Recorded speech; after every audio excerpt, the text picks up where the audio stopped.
Hey guys, I'm FatBuddyCat, and this is a wicked little mini bike. Today, we're going to be installing a hydraulic brake on a Coleman Ct100u. Things should go pretty smooth, because as usual, I have a little bit of help from Grey Goat Garage and my good friends at OMBWarehouse.com. Today, that comes in the way of a custom adapter and the hydraulic brake unit itself. We have the caliper, a reservoir, and a handle all ready to go. Step number one, I'm going to get this wicked little mini bike right up on the bench. Step number two, there's 4 8mm bolts.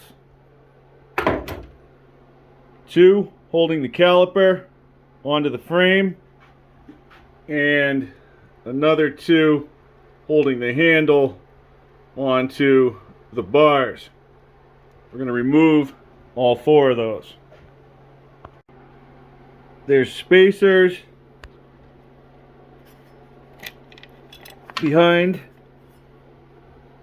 between this bracket and the caliper, so you can try to catch those.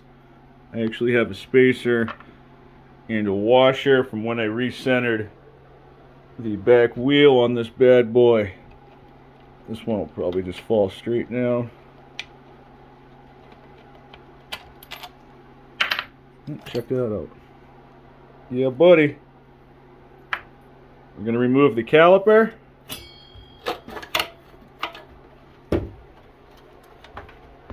And then I'll cut all my ties.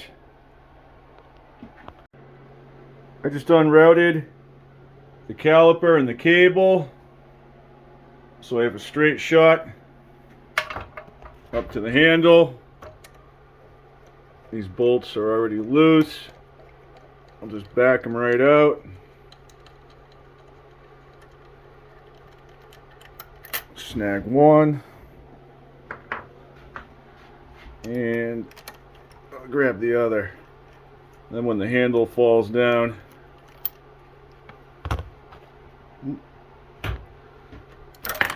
we own the whole thing.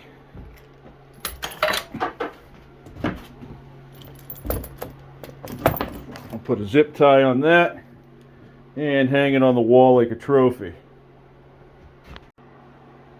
A handle is something you hang on to. The lever is something you pull. I've ridden this mini bike and you haven't, so I'm going to call it what I'm going to call it. We're going to go ahead and install it as well. Right now, actually. That way we can run this hose down and sort of be done with it. It's a hydraulic system. It's been hanging up for a while, but I haven't pulled the lever yet, so hopefully everything's going to be kosher.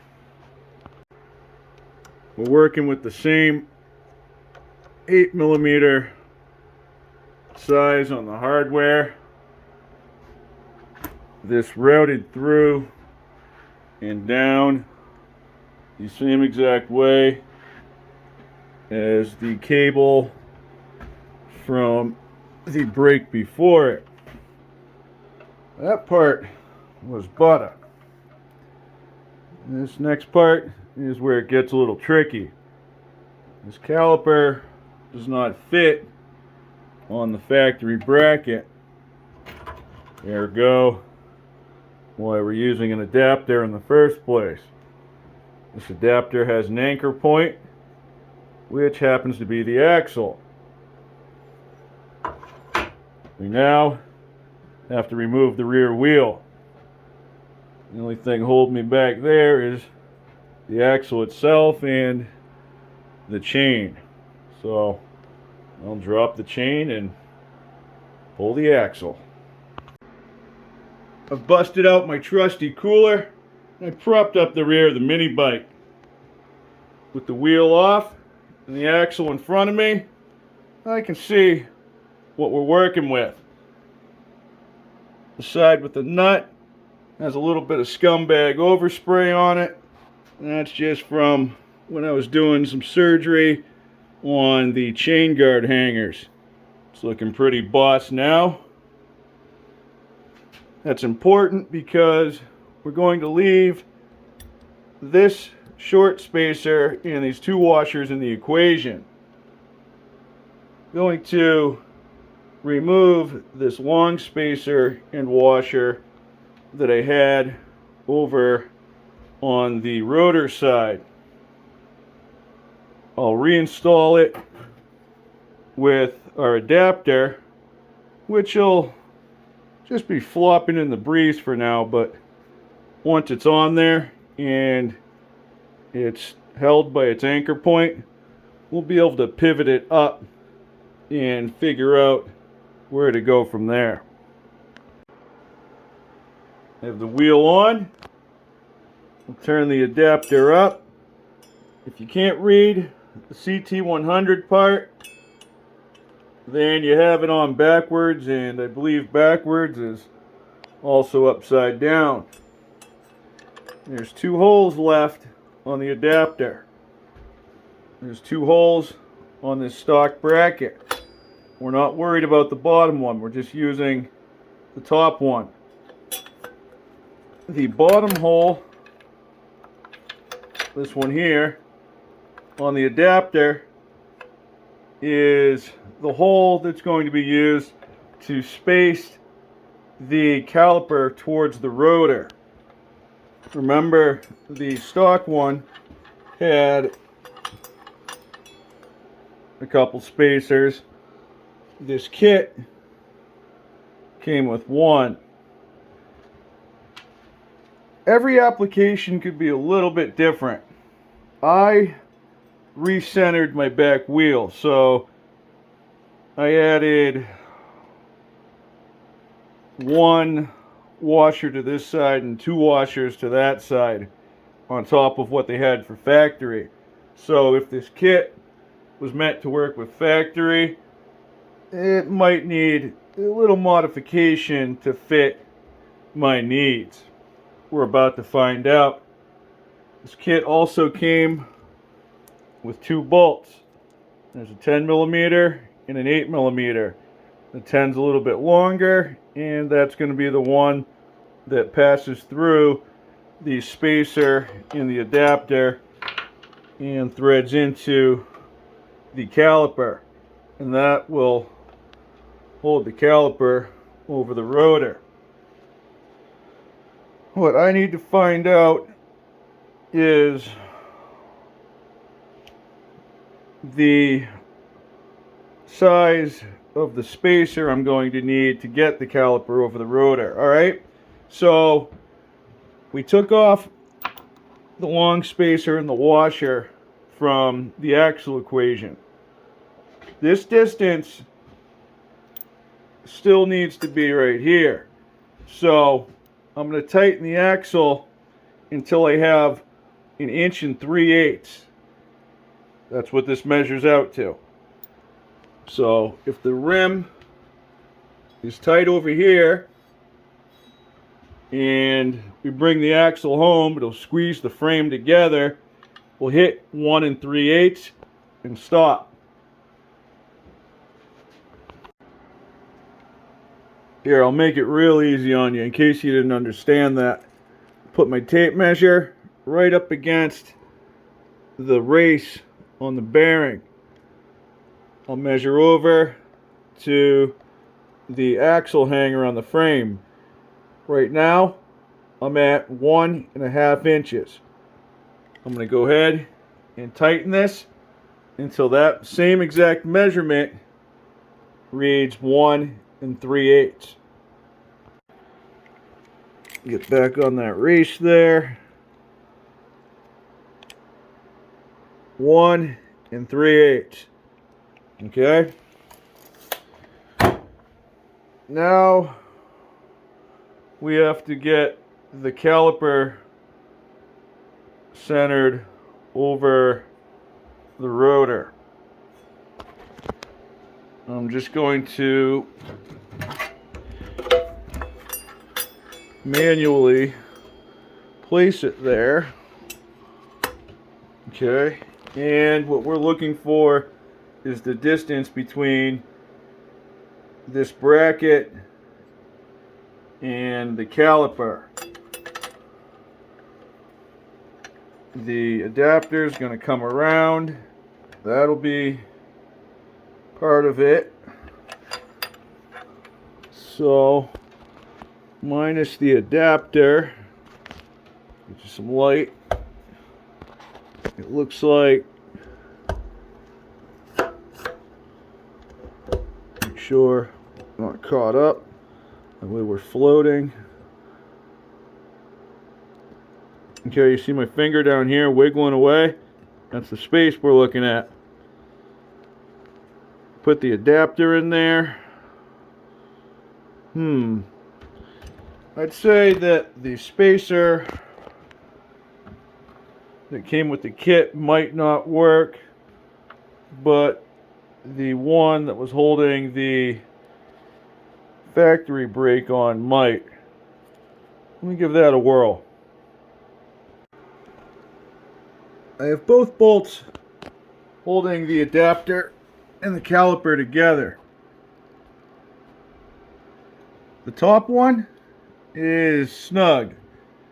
The bottom one is loose.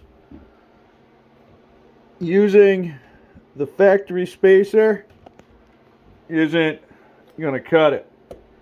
We're actually pulling the rotor and the wheel over towards us as I tighten the bottom bolt. I have a few threads coming through on that top one.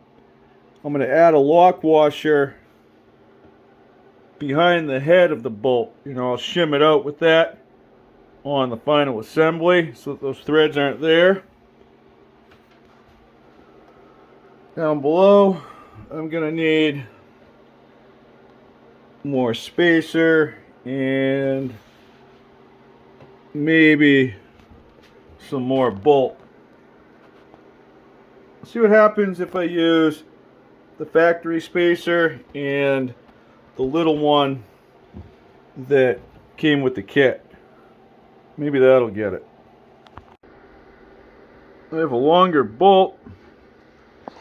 I'm holding those two spacers together. That's going to be too much. I'm going to try the factory spacer and a lock washer. I'm just turning these like a screwdriver.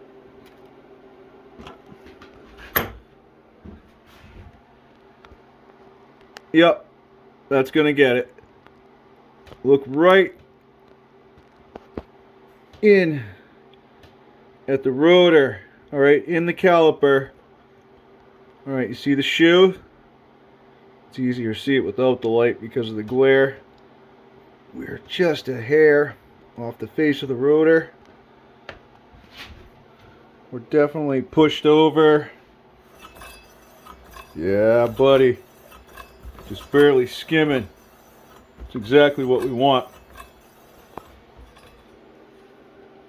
So we ended up using the factory spacer, a lock washer, and a little bit longer bolt than was supplied with the kit.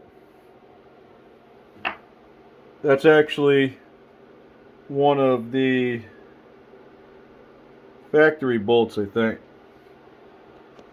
And it should be long enough that I can get another lock washer on it too. So when I do the final assembly, I'll shim both of those out with one lock washer each. Now for that, now we just have to measure these two spaces and cut a couple spacers to fit. They're going to be 12 millimeter inside diameter, just like the stock job, but you know, sort of different. I cut my two spacers and then I filed the burrs off of them. Mine ended up at just under 1 inch and 5/16. Next, we have to test fit them and then tighten the axle to make sure everything works out. I'll remove the caliper. Before I do so, that makes it easier to take the wheel off. I'll get these on and get everything back together. This time around, I even installed those 2 lock washers to shim the heads of the bolts out. If we take a look from behind, you can see them. Here's the top one. There's about 1.5 threads coming through. It's not gonna hit the rotor at all. It's actually a lot further away than it looks. Down below, going through, here's our spacer, our lock washer, the adapter. On the back side, we go into the caliper. Okay, and you can see again, we're about 1.5 threads coming through. Nice view right there. That's perfect. Even better is our alignment. We are just barely skimming the inside pad on the caliper. I turn the light off. You can see the space next to the rotor and the front pad. You see how small that is? That closes when the piston engages and it presses the brake pad up against the rotor and squeezes it against the one in the rear. Let's see if I can give you a spin test here. I'll reach up, one hand, grabbing the lever, give it a few pumps. Feels perfect. Give it a spin, hit the brake, spin, brake, spin, brake. Alright, I can spin it, I pull the brake. No way, man, I can't spin that. If I let off, alright, and then I squeeze, alright, so everything's there.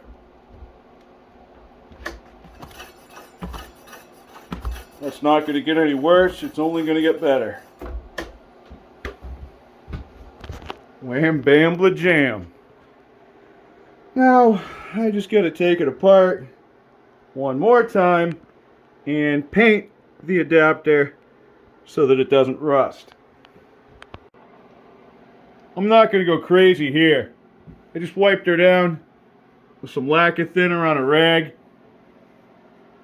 I'm going to get a coat of primer on and then a couple coats of a black industrial enamel. Well, she might not be beautiful, but I'm going to take her to the dance. Get this thing put back together and see how we did. Once I sit on the mini bike and figure out exactly where I want my lever, I'll tighten these 2 bolts. I just added a few zip ties to help keep things orderly. I try not to use too many, but I like to have a couple where it counts. I was sure to have a nice gentle swoop on the brake line going up to the banjo bolt. You can loosen this bolt and turn it up and then tighten it and then run your brake line from above as well, but this is what worked for me, so that's how I'm going to rock it. That adapter looks absolutely gorgeous back there. Once there's a little dirt on it, it'll blend right in. Everything's nice and tight, and the wheel actually spins even better. Job done. Everything's good to go up here. I'm going to be getting the chain back on, but before I do, I'm going to take the time to introduce you to a cool new tensioner. Have a good night, guys. Thanks for watching, and I'll catch you on the next one.